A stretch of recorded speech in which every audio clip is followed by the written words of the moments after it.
Entre Tomillo y Romero, entre brezos y entre jaras, está mi pueblo querido que se llama Berzocana.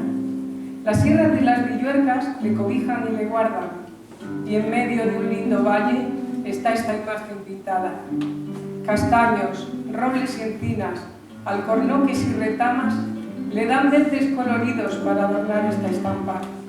Ruiseñores con sus trinos, el correr del agua clara, hacen que el atardecer sea una acuarela imantada, que te atrae con sus colores, que te atrae con sus olores y sus olores de albahaca, de violetas y de lirios, de mimosas y manzanas. Allí hay un lindo tesoro que los berzocaniegos guardan, que con reverencia y recelo, porque es cosa muy sagrada. Es la herencia más hermosa que nadie se imaginara, que disfrutarán los nacidos en esta villa encantada, que aunque se marche muy lejos, la llevan dentro del alma y por donde quiera que van, la fe a sus santos propagan. Yo quisiera estar allí, mis raíces me reclaman. Cuando pienso siempre en ella, se me ilumina la cara. Mi corazón me lleva volando a mi Berzocana. Y mi corazón me lleva volando a mi Berzocana. He titulado Archiperre. Sabéis lo que son, ¿no? Los enreos. Yo nunca habría conseguido hacerlo de un modo tan rápido y tan limpio. Compré todos los archiperres. Planifiqué cada detalle. El día, la hora, la ubicación exacta, la entrada, la salida, de tal forma que mis pasos fueran del todo discretos y no levantaran sospechas. Cuando me decidí a acometer mi plan, ya dispuesta, con todo preparado, miré el móvil. Craso error. Al levantar de nuevo la cabeza, vi la escena inesperada y del todo inoportuna. Me había salido de la carretera.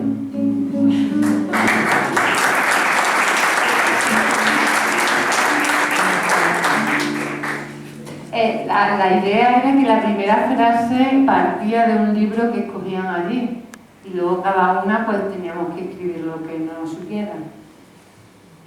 Vale, y el poema, ya que tenéis el gusto de escuchar. Se titula Anhelos al clamor de la luna. Quisiera susurrarle a la luna la libertad que por el día se esconde, encima y de puntillas en una piedra cerca de la madrona. Decirle al oído deseo sabor bizcocho y saberme en ello papel sellado. Quisiera mi dignidad nunca bajo resto, que el respeto sea bandera vermellón, grave estandarte de mi figura, genio y sepultura fines, que no quiera nadie mi espanto, que el día amanezca para ti y para mí pan de oro, que no falten frutos secos, tostadas y avena en el desayuno. Que los sueños hayan marcado mis primeros vagos pensamientos, que sea el arte quien arde de mis pasos, y sean mimosas quienes den aroma a mis caricias, las lecciones en clase y con lápiz por si hay que borrar, y la compasión a cucharadas con el té, lo amargo solo con el café y pastas. Que no se subasten mi calma y anhelos, y mi mirada sea clara como el agua que brota con brillo de la fuente, fresca, fuerte y necesaria. Mi alma sabe el profundo acierto escondido, que mi cuerpo no caiga en tropiezo vil.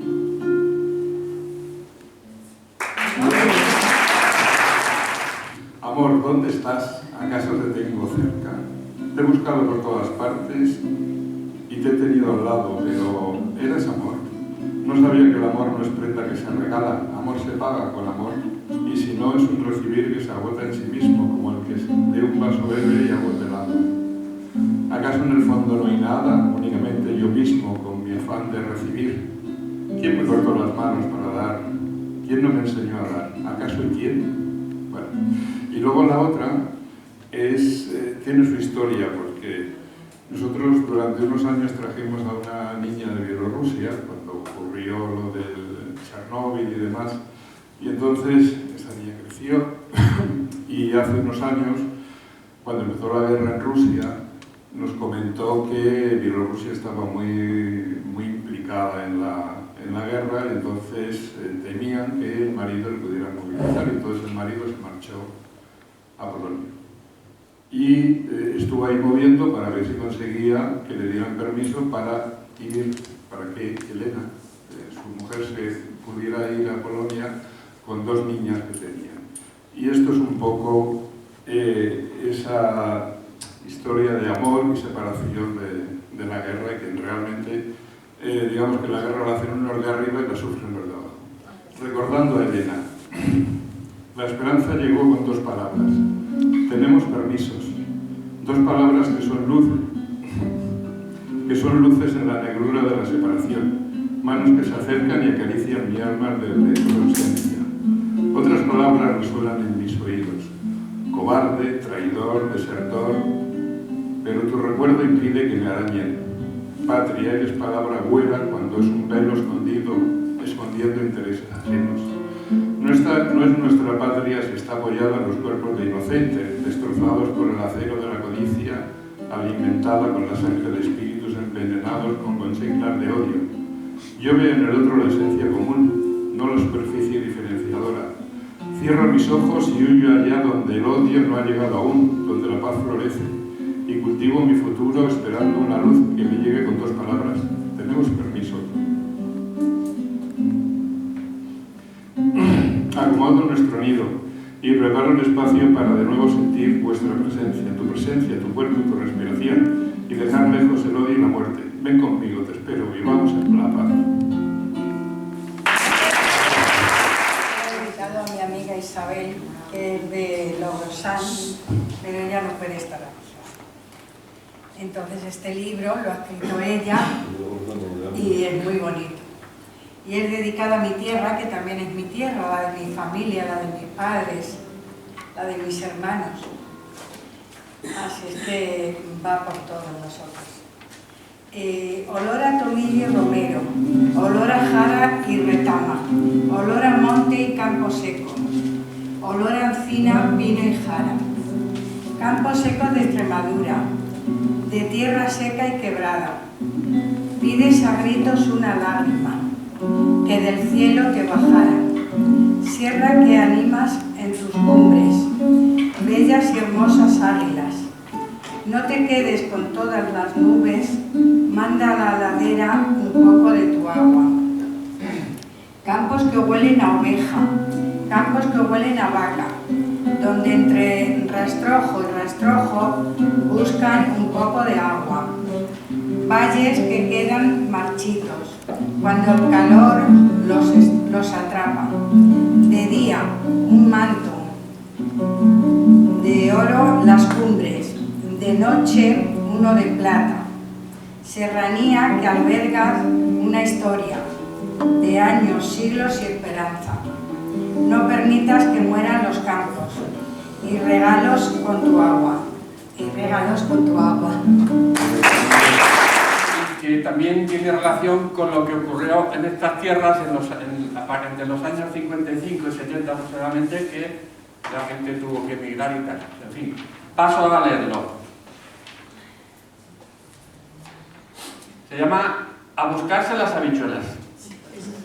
Mediados de los 50, una familia, padres y 4 hijos, se traslada a Retamosa de Cabañas, de apenas unos 200 habitantes.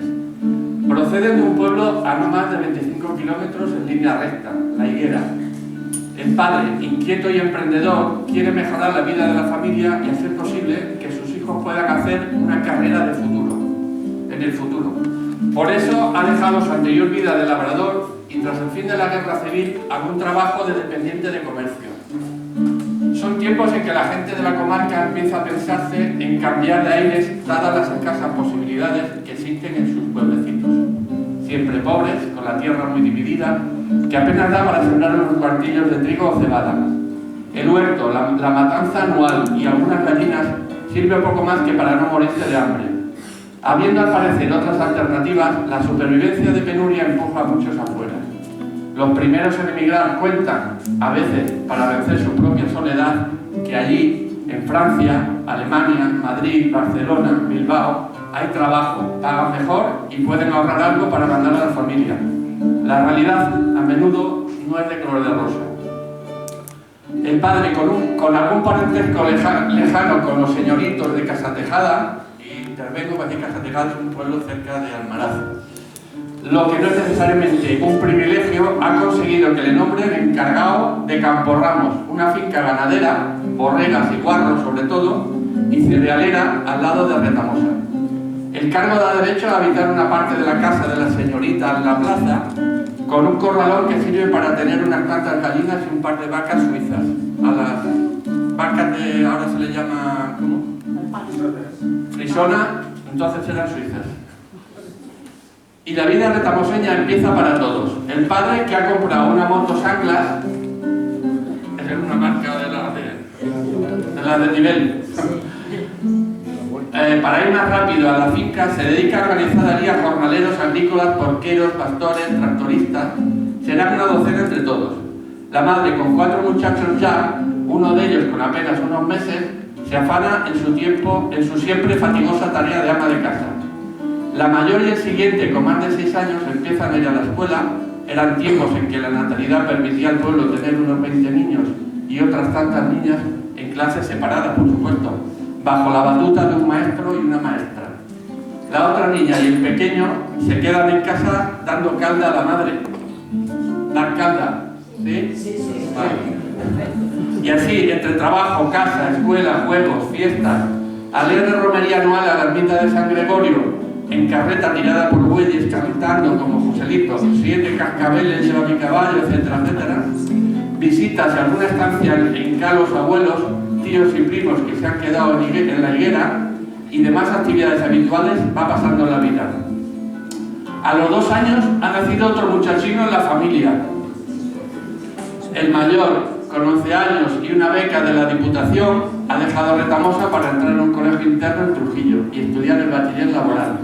Las 2 muchachas ayudan a la madre en la casa y en el cuidado de los 2 pequeños. El cuarto, con 6 o 7 años, acompañado del amigo Vences, algunos días va a llevar el almuerzo a su padre a Camporramos, por un camino que entonces le parecía interminable a sus infantiles piernas. Un día, ese muchacho, quizás adivinaréis ahora quién es, intenta montarse en las anclas aparcada delante de la casa. Esta cae al suelo, con él debajo, lo que tras un revuelo de los vecinos cercanos provoca un pescozón del padre y algunos pucheros de este. Será la única vez que le ponga la mano encima, no harán falta más. Y claro está, se pasa la vida haciendo de rabiar a su hermano menor, quien a menudo corre a refugiarse entre las faldas de su madre. ¡Míale, mi mamá! Ventaja que tiene para el pequeño no haberse apuntado aún su madre a la moda incipiente de los pantalones. Tras 7 años de laboriosa faena en la finca, el padre y la madre, claro, ve que a pesar de ganar más que antes, la paga no llega para que la familia pueda ahorrar lo suficiente y dar estudios a sus 5 retoños. E inteligente y práctico como es, decide dar un salto mortal.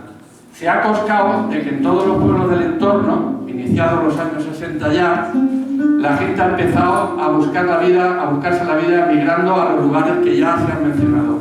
Y de que no hay transporte adecuado para hacer estos largos viajes menos incómodos. El autobús de línea La Retamosa solo llega hasta Navalmoral. Así que, ni corto ni perezoso, pide un préstamo y con este y los ahorros compra una DKV Mercedes de 9 plazas. Pero no sabe ni tiene carnet de conducir. ¿Problema? ¿Qué va?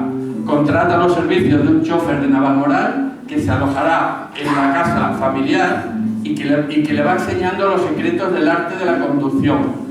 Y a la vez le sirve para tener los primeros clientes que viajan a la DKV para hacer sus compras y gestiones a Navalmoral, a Trujillo, a Cáceres o a Madrid. Tras darse por aprendido, aprueba el carnet de conducir correspondiente y, culo inquieto de nuevo, decide, junto con la madre, que la familia debe volver a la higuera. Fini la aventura villorquina, vuelta al origen higuereño.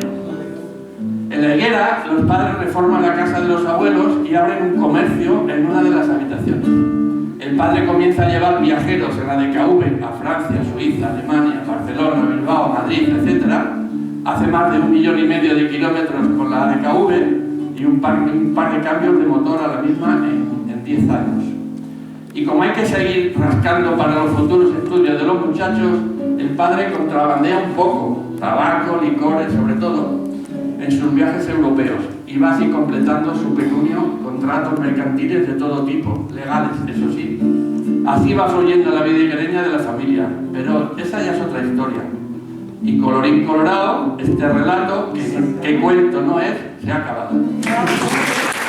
Miles de lunas corren por tus venas. Pienso en tu vida y me estremezco. Suenan tambores de pasión en mi corazón y bailan las estrellas del tiempo que nos separa. Desde pequeño soñé con este momento. Jugaba y ya estabas en mi mente. Leía y ya estaba viajando en el tiempo.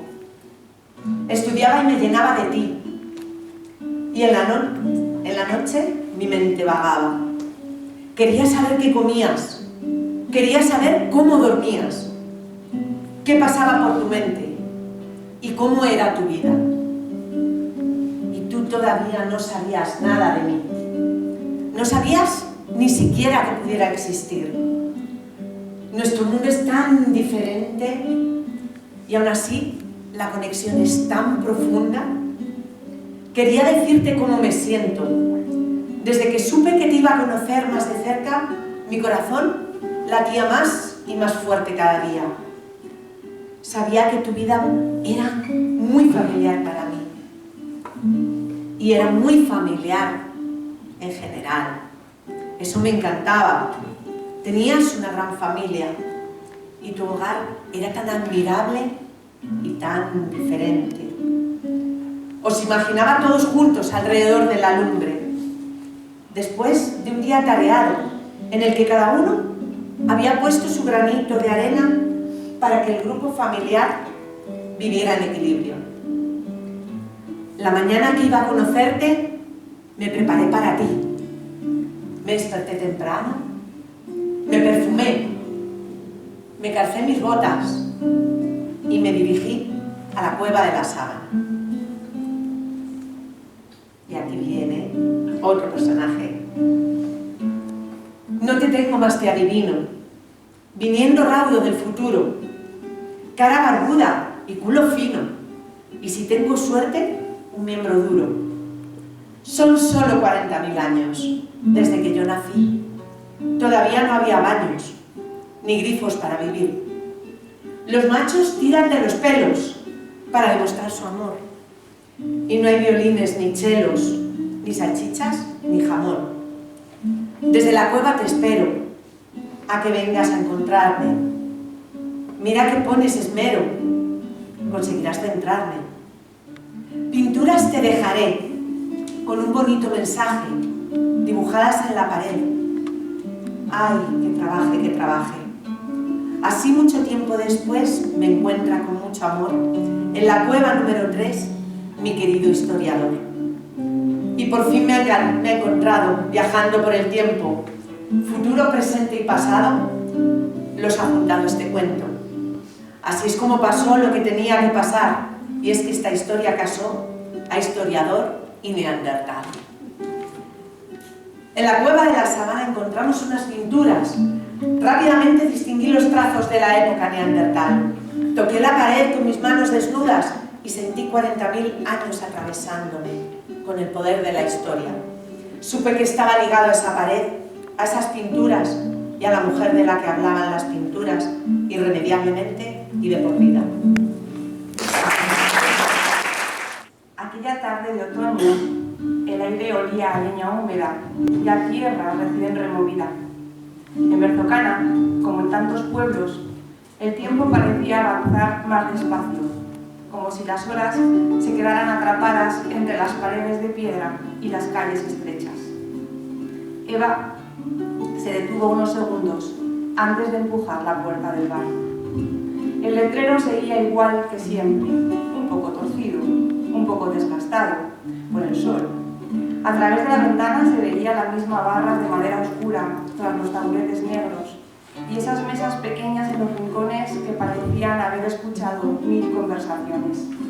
Todo estaba casi exactamente igual que cuando ella se marchó. 40 años. 40 años había en ese gesto sencillo de empujar una puerta. La campanilla sonó al abrir. Antonio levantó la cabeza desde detrás de la barra. Durante un instante, ninguno de los dos dijo nada. El tiempo que había pasado con tanta prisa fuera del pueblo, allí dentro parecía haberse detenido. Antonio había envejecido. El cabello oscuro era ahora gris y las arrugas se le marcaban alrededor de los ojos. Pero la forma de mirar, esa no había cambiado. Eva sintió un vuelco en el pecho. «Hola, Antonio». Él tardó un segundo en reaccionar. «Eva». Solo un nombre, una palabra tras la que cabían 40 años. Antonio cogió 2 vasos y sirvió vino sin preguntarle. Lo hizo con la misma naturalidad de siempre, como si ella hubiera estado aquí la semana anterior. Eva apoyó el bolso sobre la barra y miró alrededor. Todo sigue igual, hasta el olor lo recuerdo como entonces. Antonio sonrió. Vino, café y fritura, respondió. No hemos cambiado mucho la receta. Ambos rieron y esa risa rompió algo invisible que había entre ellos. Antonio, que sirvió los 2 vasos sin preguntar, se los puso delante como había hecho cientos de veces cuando eran jóvenes. Mucho tiempo, afirmó él. Eva asintió. Toda una vida. Había vivido en ciudades donde nadie se conocía, trabajado en oficinas con ventanas a ningún lugar. Se había casado, había criado a 2 hijos que hacía tiempo habían volado del nido, se había separado y había vuelto a empezar. Pero nada de eso parecía caber dentro del bar. Antonio apoyó los codos en la barra. Me dijeron que habías vuelto. Hace unos días. ¿Y tu marido? Eva bajó la mirada. Nos divorciamos hace 2 años. Antonio asintió despacio. Lo siento. Ella levantó los ojos en un gesto de fastidio. No creas, me hizo un favor. Mi mujer también me dejó hace 1 año. Cáncer. Eva enmudeció unos segundos sin saber qué decir. Vaya, lo siento. Antonio tardó en responder. La vida. Dieron un sorbo al vino. Eva recorrió el bar con la mirada. Las fotografías antiguas, el mobiliario, las estanterías repletas de botellas, y entonces la vio en una esquina, junto a la pared. Estaba la vieja gramola. No puede ser, murmuró. Antonio la siguió con la mirada mientras Eva se dirigía hacia aquella gramola. Claro que puede ser. ¿Y sigue funcionando? A veces, respondió él. Eva se acercó despacio. Pasó los dedos por los botones desgastados y la pantalla donde se alineaban los discos. ¿Te acuerdas de esta? Él se acercó y miró la indicación de ella. Claro que me acuerdo. ¿Cómo olvidarlo?, dijo él finalmente. Era una noche de marzo, en las fiestas del pueblo. Pusimos la misma canción 3 veces seguidas, rió Antonio. 5, corrigió Eva, también riendo. El recuerdo volvió con una claridad inesperada. El bar lleno de gente joven, las ventanas abiertas a la plaza, iluminada por las farolas. El calor interior se mezclaba con el ruido de las conversaciones y la música de la gramola. Cada vez que la canción terminaba, Antonio volvía a meter una moneda.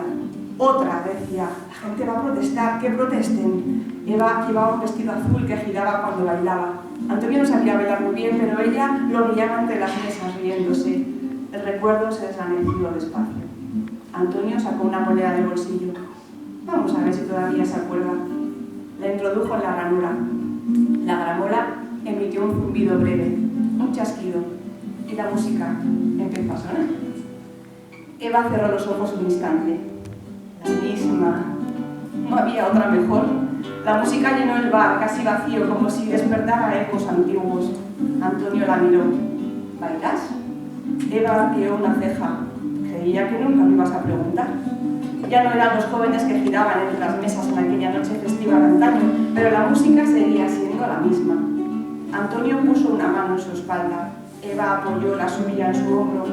Se movieron lentamente, con una torpeza tranquila que solo dan los años. Cuando la canción terminó, la gramola dejó escapar un leve chasquido y el bar quedó en silencio.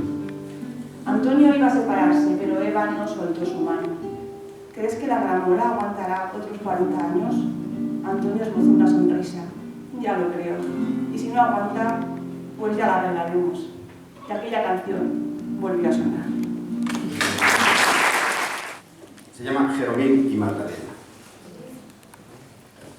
Juan de Austria, conocido como Jeromín, era hijo de Carlos V. Este pasaba sus días en el monasterio de Yuste cuando le hizo llamar para encontrarse con él. Jeromín tenía entonces 14 años y ni siquiera sabía que era hijo del emperador, ya que éste había mantenido en secreto su identidad. Magdalena era sobrina del duque de Osorno. Dicen que los jóvenes Jeromín y Magdalena se conocieron durante una montería. El rechazo fue inmediato y se enamoraron perdidamente. Jeromín hacía gala de tener una mala fama, vamos, un poquillo golfillo que decían. Circunstancia que, unida a la mala relación del conde con Carlos V, hizo que éste se opusiera a la relación. Pese a esta decisión, Jeromín cortejaba cada noche a Magdalena recitándole poesías bajo el balcón de su habitación y aprovechaba las escapadas de la joven cuando el tío de ésta se encontraba ausente para verse por los jardines. Los encuentros se fueron haciendo cada vez más frecuentes hasta que el conde se percató de las derivas de los jóvenes amantes, aumentando de esta forma su enfado. Incesantes advertencias que no tenían resultado desembocaron en la drástica decisión de encerrar a Magdalena para que no pudiera escuchar los cantos y poesías que Jeromín seguía recitándole noche tras noche. El tiempo pasó y los condes consiguieron poner fin de manera definitiva al romance. Jeromín partió hacia las guerras de Flandes y Magdalena siguió recluida de manera voluntaria hasta su muerte. Dice la leyenda que tras su fallecimiento se siguen oyendo las poesías de Jeromín por los pasillos que llevan a la habitación de Magdalena.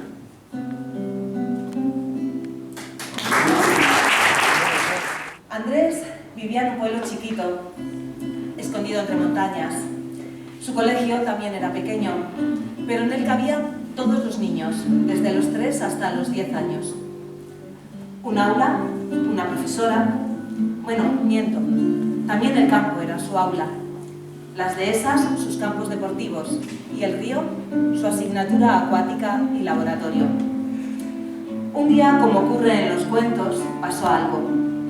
No es solo que su madre fuera viuda, que fueran pobres o que la maestra tuviera una verruga en la nariz. Es que a Andrés la maestra le parecía hermosa. Todos estaban pirrados por su boca y por sus alas, digo, sus manos, que todo lo explicaban. Lo que ocurrió fue que llegaron unos hombres de gabardina, con gabardina, y dijeron que la escuela se cerraba, o peor aún, que se trasladaba. No sus paredes ni el río, claro, pero sí sus alumnos. Un autobús los recogería cada mañana para llevarlos al pueblo grande, donde estudiarían como estaba mandado, con niños de su edad, con espalderas y colchonetas y con un profesor para cada materia. Andrés no sabía si alegrarse, pero había que contárselo a mamá. Su madre era de las que se llevaba las manos a la boca para todo, y eso que las tenía siempre mojadas, de lavar alubias, y aún olían a jabón de sebo de tanto restregar calcetines. Cuando lo escuchó, aulló una palabra espantada. ¿Autobús? Así descubrió Andrés el pánico de su madre a los transportes, a motor, y algo más indefinido que tenía que ver con que saliera de la aldea. Resignada, llenó de consejos la cabeza de su pequeño, que se sentara junto a la ventana de emergencia, que ni muy delante ni muy detrás, que no hablara con desconocidos, que mirara al bajar, y le llenó la mochila de amuletos. El primer día, Andrés descubrió a un conductor simpático y tranquilo que los llevó a su destino sin percances. Cada tarde a la vuelta, su madre lo esperaba con una angustia apenas disimulada. Aquello empezó a pesarle, así que un día Andrés decidió que no montaría en el autobús. Se escabulló para volver andando y ahorrarle a su madre el temor de un viaje accidentado. Los niños hacen planes así, rápidos, sin cálculo del tiempo, ni del meteorológico, ni del reloj. Ni siquiera pensó en la sed o el hambre, ni mucho menos en el miedo de las luces sombrías del atardecer. Se felicitaba a sí mismo por su fantástica idea, convencido de que ahorraría así sufrimiento a su madre. Como chico de campo estaba acostumbrado a caminar. Eran apenas 8 kilómetros. Una vez había oído que muchos padres recorrían largas distancias con sus hijos para llevar el ganado a beber agua y pastar. También sabía que otros niños se levantaban antes del amanecer para llegar al colegio tras horas de caminata. ¿Imagináis el final del cuento? Es la escena de una madre que mira desde la ventana de la cocina. Los vencejos ya se han recogido. Hoy no ha salido al encuentro del autobús confiando en que Andrés se hace mayor y debe darle alas. Pero la sopa se enfría en el plato. De pronto el corazón le palpita con violencia. Deshace de un tirón el nudo de su delantal y sale presurosa a la plaza a preguntar por el autobús del colegio. Allí descubre que hace más de una hora que llegó y los testigos le dicen que Andrés no bajó. No tiene tiempo de preguntarse por qué nadie se lo advirtió antes. Corre despavorida carretera abajo. Los hombres de la taberna salen tras ella, siguiéndola como si las lágrimas que deja fueran un caminito de pesares. Pobre mujer, murmuran, pobre mujer. Pero Andrés ya sube la cuesta. Exhausto, aterido, hambriento, pero feliz. Feliz porque cree que le ha ahorrado a su madre el miedo que se le quedaba atrapado en la boca. Es un niño victorioso que levanta los brazos, un niño que recibe su primera lección. Entre hipos y besos, su madre le dice: que mis miedos no sean tus miedos. Yo viviré en silencio con ellos hasta que se vuelvan mudos y tú subirás en ese autobús o en los trenes que encuentres para ser libre y valiente. La fuente de la mejor agua de mi pueblo se conoce como Los Caños y es de dimensiones parecidas al pilón de la calle del Pilar en Berzocana. Recuerdo las dos piedras sumergidas donde apoyábamos los cántaros y cómo los chavales teníamos la labor encomendada de ir a por agua todas las tardes. Poníamos el cerón al borrico y echábamos por encima los dos cántaros. Eso sí, con sumo cuidado, porque de romperse era pescozón asegurado. En aquellos años, alrededor de 1980, nos criábamos en la calle, asalvajados, libres y brutos. Cada chaval tenía claramente más de una cosa que de otra. Yo me sentía más libre y curioso que otra cosa, y aunque ya había nacido en Madrid, pasaba largas temporadas en el pueblo, ya que mi madre cuidaba de mi abuelo y me tocaba cambiar el colegio de Madrid por la escuela rural, donde en la misma clase estábamos todas las edades mezcladas, y sobre todo me encantaba ir al atardecer a coger agua del pilón, y siempre había gente allí, y en las esperas podías hablar de todo y aprendías un montón. Uno de mis primeros campos de interés era la meteorología, o más bien el tiempo de los próximos días. Y los dos mayores expertos eran dos pastores que con sus rebaños solían coincidir. Y así, mientras las ovejas abrevaban y yo llenaba los cántaros, escuchaba la sapiencia de la predicción del tiempo, basado en múltiples factores, que si las cabras estaban roznando las cortezas de los pinos, lluvia segura en 2 días, que si el cielo atardecía o amanecía rojo, temporal seguro, futuro o pasado. Un día de verano llegó el progreso y entre mi padre y 2 primos se encomendaron a la labor de poner el agua en la casa, soldando cobre, poniendo grifos, haciendo un cuarto de baño con la ayuda de un albañil. Vamos, el lujo máximo, no salir al corral. Aunque mi abuela seguía diciendo que lo mejor del progreso no era ni la televisión ni la luz, ni leches, que lo mejor era la lavadora. Y la entiendo, porque tuvo 11 hijos y no me quiero imaginar lo que tuvo que ser ir a lavar la ropa en esas aguas gélidas del lavadero.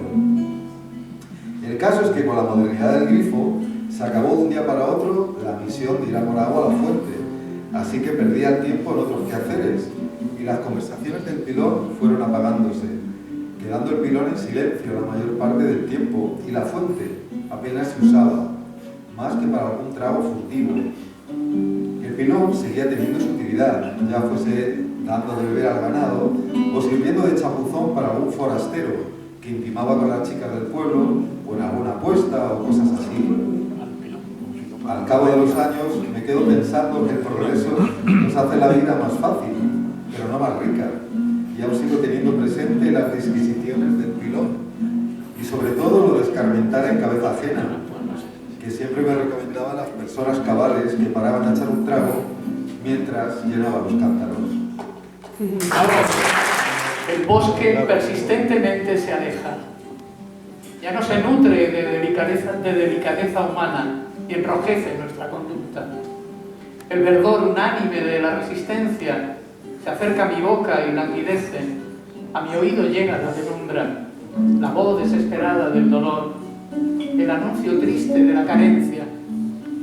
Y no hay respuesta, solo impostura, la verdadera señal de la negación.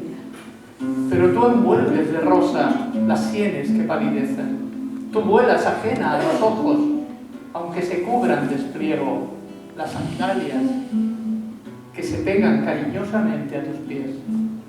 Tu frontera es la sólida luz, la fragancia de la obstinación, la fuente que desborda.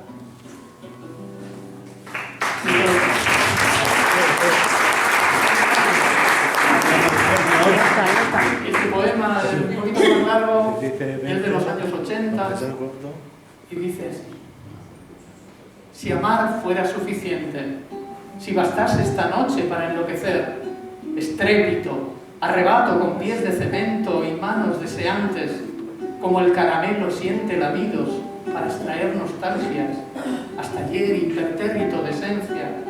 No, no vengas ahora, no, que solo soy marfil, mármol mutilado en sus vértices, hijo de palomas de recortadas alas, y con ojos de niño aturdido, mis hombros creciendo, creciendo, como líquido insumiso, hasta encajarse en las esquinas de la habitación. No es cierto, no, los ojos de la luna advirtiendo despedida, no hay apenas alfiler que dañe cuerpo ingrávido, caballero lejano, de lejana memoria, ese cristal separador que permite ver sin alcanzarte. No es cierto, no, no hay madrugada, no hay ni eterno otoño en tu palabra, hasta el humo profiere un grito que arranca de mis dedos llanto. No, no vengas ahora, ven siempre. Esto al calor de la lumbre, efectivamente. Atrás quedaron aquellos días en los que la chiquillería se reunía en esa chimenea que calentaba todo el hogar. Era frecuente que esta acumulación de niños estuviera encabezada por el abuelo. Y ese anciano ansiaba ese momento tanto o más que los chiquillos. En mi entorno familiar esa figura era suplantada por mi abuela. Desgraciadamente no conocía a mi abuelo materno, pues murió accidentalmente cuando mi madre era pequeña. El otoño avanza lento, pero sin descanso. Las noches se alargan al tiempo que descienden las temperaturas. Mediados de noviembre, la tarde se encuentra cediéndole paso a la oscuridad. Es hora de encender el candil. Un anciano que acaba de llegar a su hogar viste un pantalón grisáceo de palo y una camisa blanca semi-escondida por una chaqueta negra. Coloca el sombrero en un cuelgarropa. Después se asea el rostro y se enjuaga las manos en una palangana. Las canas dan una tonalidad blanquecina a su cabellera. Las arrugas forman grandes trazos tanto en su rostro como en el cuello. Pero el abuelo está impaciente por atender las demandas de sus oyentes. Tanto niños como niñas van llegando de las casas aledañas y van cogiendo un asiento de corcho. Cada uno ocupa un sitio cercano a la chimenea y forman una buena algarabía hasta que llega el abuelo.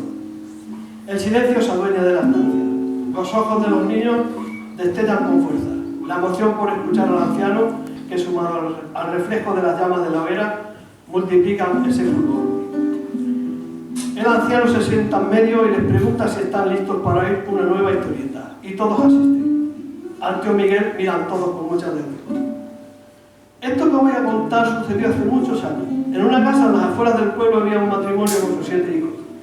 El padre solía salir muy temprano de casa en busca de sustento familiar.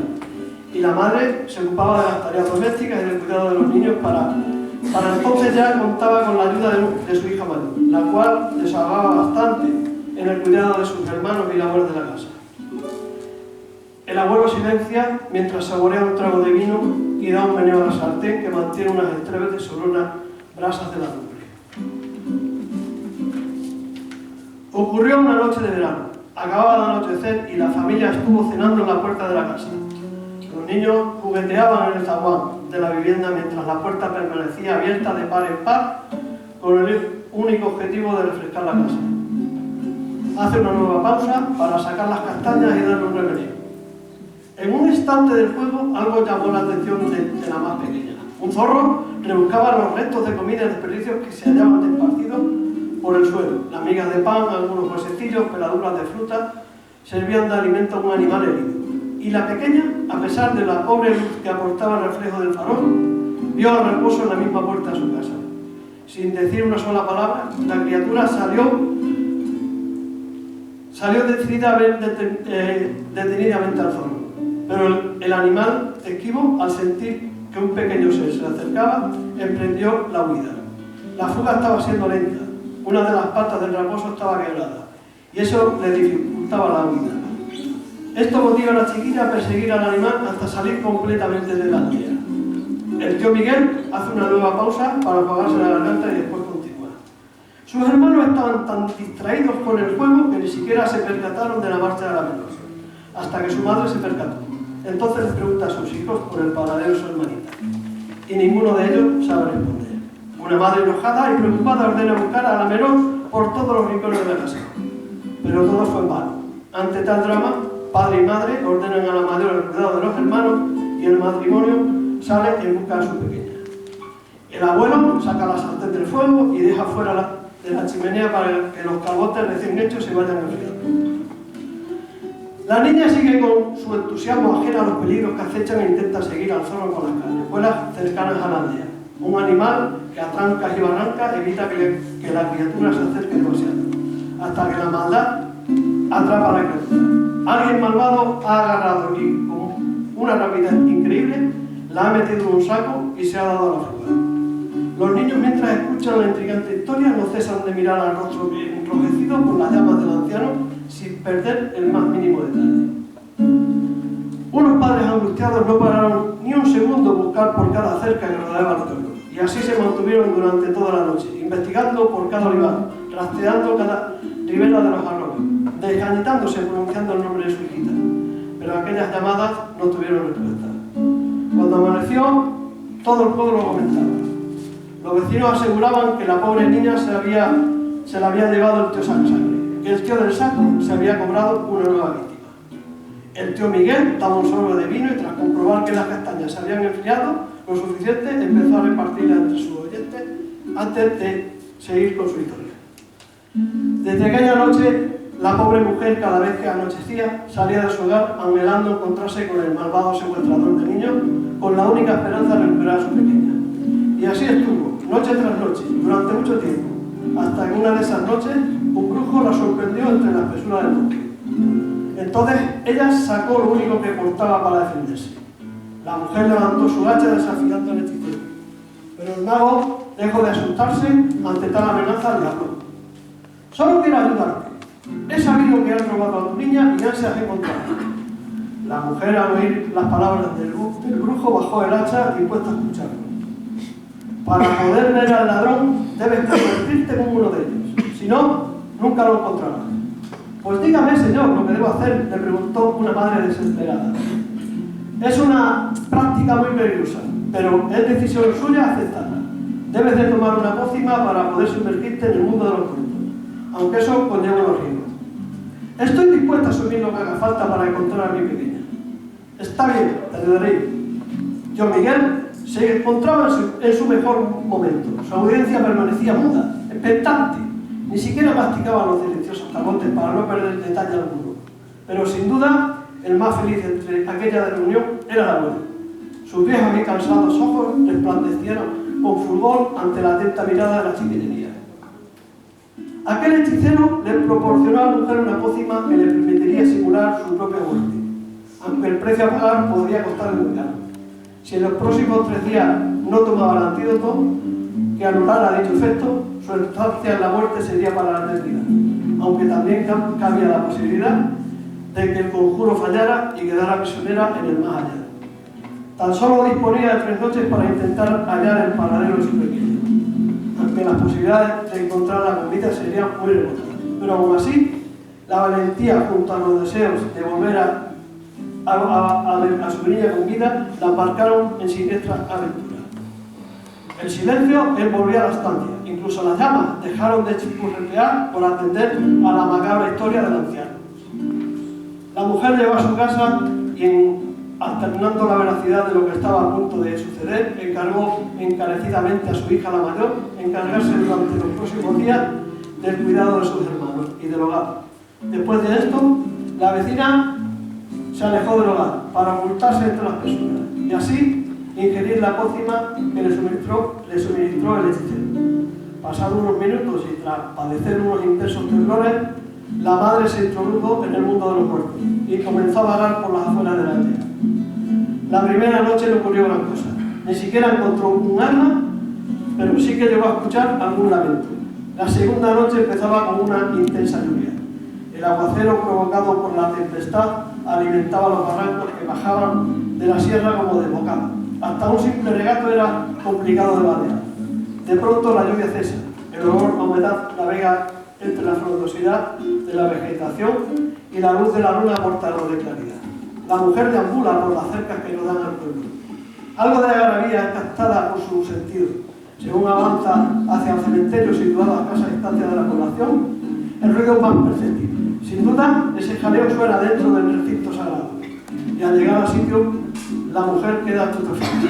Lo que su mirada le enseña, le queda por unos instantes embelesada. Unos cuantos esqueletos tocan flautas, violines y tambores, mientras una multitud de espectros danzan y danzan sin parar. Su pesar le anunciaba que algo estaba celebrando, pero ella no estaba allí por ese motivo. De modo que siguió investigando y una noche más su proyecto no daba resultado. Comenzaba su tercera y última oportunidad. La tarde agonizaba entre una densa neblina. La noche se antojaba oscura, pero era su último viaje. Y ante la inmensa oscuridad centraba toda su atención en los oídos. Y algo que la puso en la luz. Encontró una figura caminando por una calleja con un sacacuentas. Sus ojos parecían quererse salir de las cuencas. Con prudencia siguió con cautela aquella sombra. A medida que se alejaban de la aldea, las nieblas se disipaban y la luz de la luna alumbraba el sendero. El tío del saco realizó una parada supuestamente para descansar. En ese momento, y tras soltar el saco en el suelo, la figura se quita la capota que cubría su rostro y parte de su cuerpo. Y la sorpresa de la disgustada madre casi la delata. Lo que estaba persiguiendo no era un hombre, sino una mujer. Unos enormes pechos la delataban. Una melena negra colgaba de su cabeza y también una negra barba cubría parte de su cara. La espía estaba viendo a una mujer barbuda, como autora del secuestro de un niño. Ahora tendría que seguir oculta para conseguir que esta bellosa mujer la condujera hasta la guarida.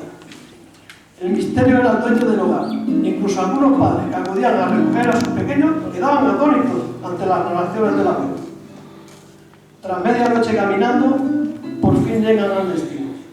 Habían dejado atrás Puerto Llano y las mesas cuando se aproximaban al Valle de los Dinosaurios. Y muy cerca del barranco, una cabaña de madera es el destino de la mujer. La inquieta madre aguarda en la puerta, trata de escuchar algún ruido, mirar por alguno de los claros de la madera, hasta conseguir otear a la tía del saco, sacar a una criatura maniatada, tenía la boca taponada, sus ojos llorosos mostraban el pánico que en sus adentros habitaba. Y tras liberarlo del saco, el niño fue trasladado a un cuarto de aceite. La mujer desde fuera rodeaba la casa buscando más detalles, hasta que las traseras del cobertizo oye algunas voces. Y esa algarabía le demuestra que son gargantas jóvenes. Entonces la mujer piensa, en tal tesitura. Si me enfrento a lo que allí puede habitar, es posible que se haga mal parada. Y tras recapacitar, acude al pueblo en busca de ella. Un nuevo varón para dar un buen trago de vino antes de acabar sobre la noche. Pero antes de presentarse a los paisanos, debe revertir el hechizo y acata las instrucciones del mago al pie de la letra. Por suerte, el meúge funciona y la mujer ha renacido. Es entonces cuando cuenta a todo el pueblo que sabe del paradero del tío Saco y que si acude de inmediato es posible rescatar a algunos con vida. Aquellas palabras inundaron a los aldeanos de esperanza. Enseguida se armaron con sus mejores herramientas y pusieron rumbo hacia la guarida del tío del Saco. Algo que fue detallado durante el trayecto, advirtiendo a sus vecinos que el tío del Saco era una mujer, muy fuerte y con barba. Cuando el ejército de Villarquino llegó al tenebroso lugar, nada se les puso por delante. Las puertas del cobertizo fueron hechas añicos y tras rescatar a una veintena de niños, prendieron fuego a la cabaña. Aquel maldito espectro barbudo solo pudo presenciar con un grupo de aldeanos, se llevaba su más preciado botín. Y así como la vecina de las afueras del pueblo no solo rescató a su querida pequeña, sino que también regresaron a casa unos buenos pocos de niños robados en toda la comarca. Muchas gracias por vuestro tiempo.